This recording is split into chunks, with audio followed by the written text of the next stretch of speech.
The Wizard of Oz. The Wonderful Emerald City of Oz.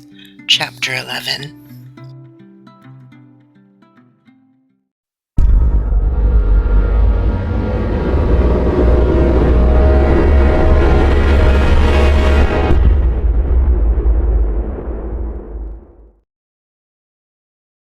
Even with eyes protected by the green spectacles, Dorothy and her friends were at first dazzled by the brilliancy of the wonderful city.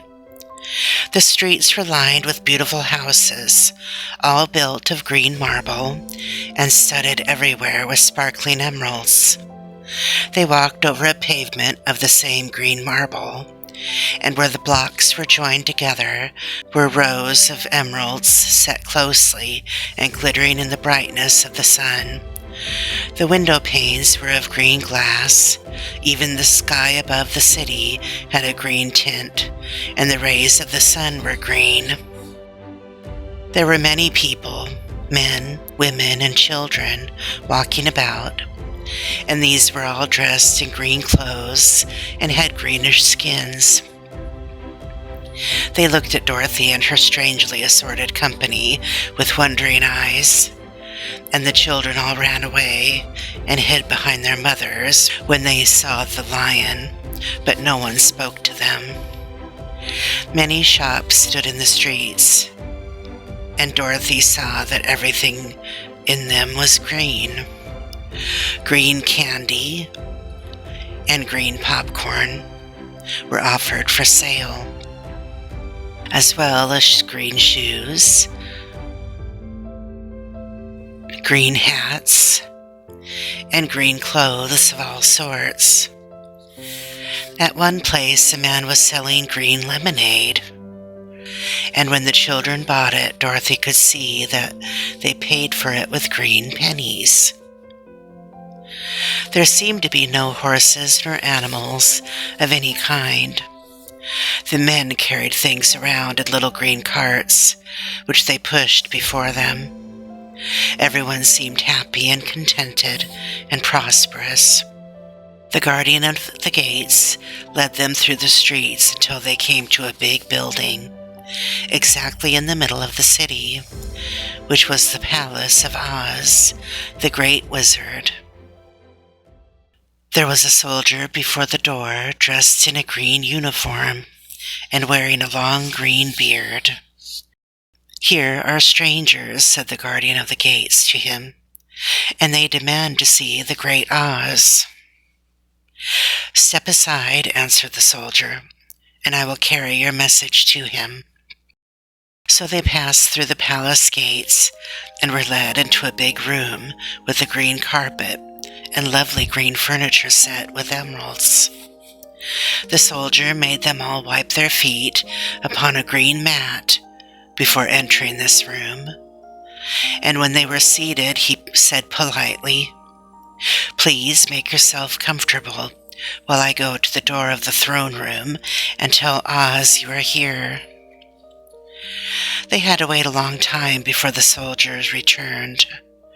When at last he came back, Dorothy asked, "Have you seen Oz?"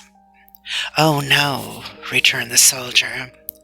"I have never seen him, but I spoke to him as he sat behind a screen and gave him your message.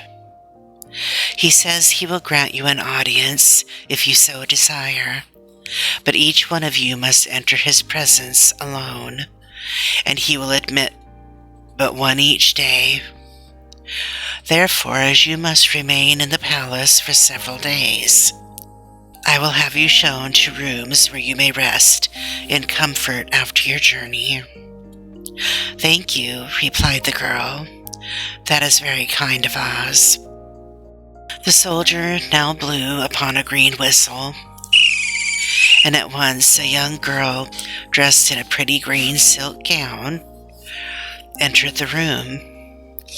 She had lovely green hair and green eyes, and she bowed low before Dorothy as she said, "Follow me, and I will show you your room."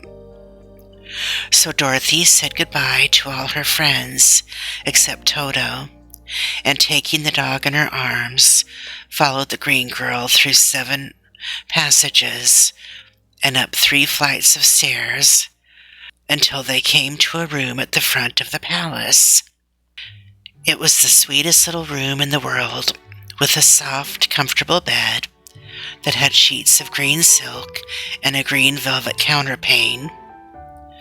There was a tiny fountain in the middle of the room that shot a spray of green perfume into the air to fall back into a beautifully carved green marble basin. Beautiful green flowers stood in the windows, and there was a shelf with a row of little green books. When Dorothy had time to open these books, she found them full of queer green pictures that made her laugh. They were so funny. In a wardrobe were many green dresses made of silk and satin and velvet, and all of them fitted Dorothy exactly. "Make yourself perfectly at home," said the green girl, "and if you wish for anything, ring the bell. Oz will send for you tomorrow morning." She left Dorothy alone and went back to the others. These she also led to rooms, and each one of them found himself lodged in a very pleasant part of the palace. Of course, the politeness was wasted on the Scarecrow, for when he found himself alone in his room, he stood stupidly in one spot, just within the doorway, to wait till morning. It would not rest him to lie down, and he could not close his eyes, so he remained all night staring at a little spider, which was weaving its web in a corner of the room, just as if it were not one of the most wonderful rooms in the world.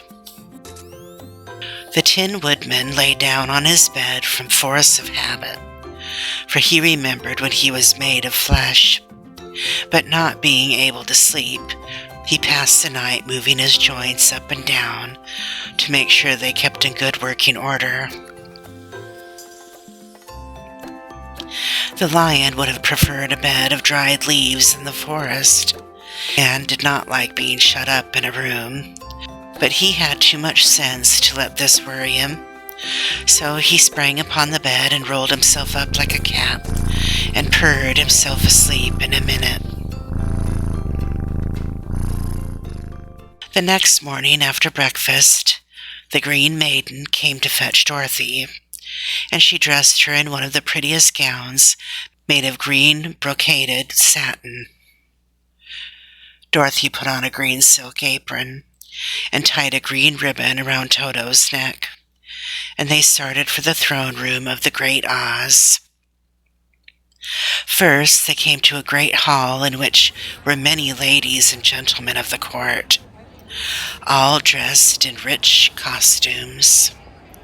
These people had nothing to do but talk to each other, but they always came to wait outside the throne room every morning, although they were never permitted to see Oz. As Dorothy entered, they looked at her curiously, and one of them whispered, "Are you really going to look upon the face of Oz the Terrible?"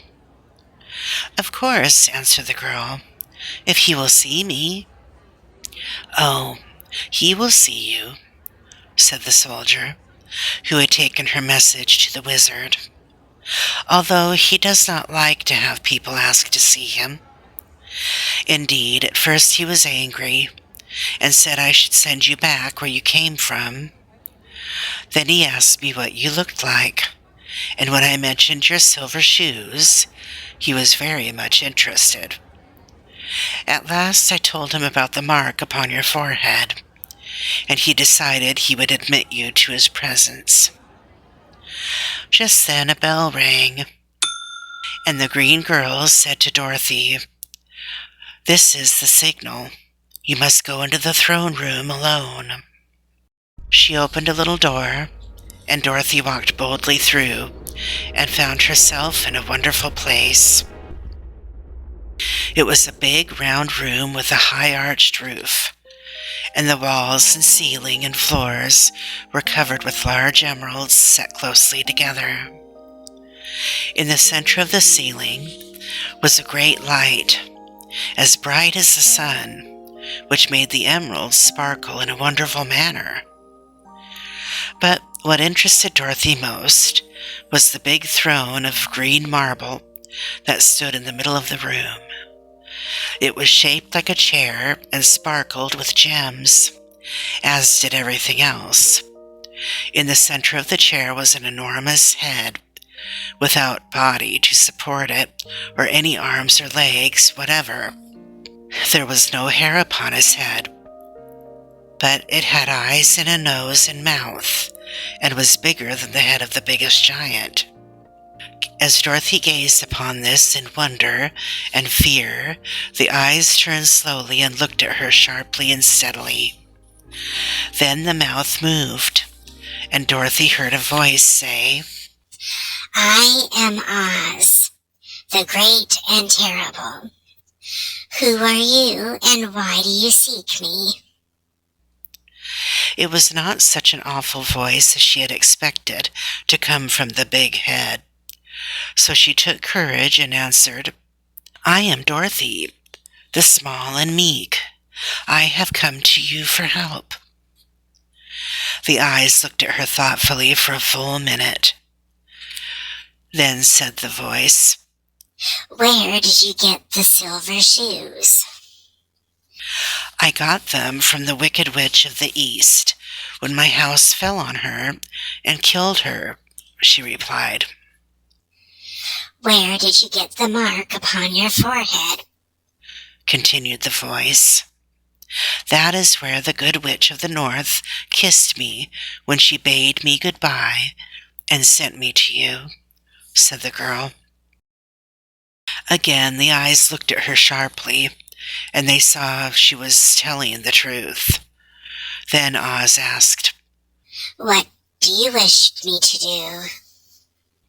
"Send me back to Kansas, where my Aunt Em and Uncle Henry are," she answered earnestly. "I don't like your country, although it is so beautiful, and I am sure Aunt Em will be worried over my being away so long." The eyes winked 3 times, and then they turned up to the ceiling and down to the floor, and rolled around so queerly that they seemed to see every part of the room. And at last they looked at Dorothy again. "Why should I do this for you?" asked Oz. "Because you are strong and I am weak. Because you are a great wizard and I am only a helpless little girl," she answered. "But you were strong enough to kill the Wicked Witch of the East," said Oz. "That just happened," returned Dorothy simply. "I could not help it." "Well," said the head, "I will give you my answer. You have no right to expect me to send you back to Kansas unless you do something for me in return. In this country, everyone must pay for everything he gets. If you wish me to use my magic power to send you home again, you must do something for me first. Help me, and I will help you." "What must I do?" asked the girl. "Kill the Wicked Witch of the West," answered Oz. "But I cannot," exclaimed Dorothy, greatly surprised. "You killed the Witch of the East, and you wear the silver shoes, which bear a powerful charm. There is now but one Wicked Witch left in all this land, and when you can tell me she is dead, I will send you back to Kansas, but not before." The little girl began to weep. She was so disappointed. The eyes winked again and looked at her anxiously, as if the great Oz felt that she could help him if she would. "I never killed anything willingly," she sobbed. And even if I wanted to, how could I kill the wicked witch? If you, who are great and terrible, cannot kill her yourself, how do you expect me to do it? I do not know, said the head. But that is my answer. And until the wicked witch dies, you will not see your uncle and aunt again. Remember that the witch is wicked, tremendously wicked, and ought to be killed. Now go, and do not ask to see me again until you have done your task.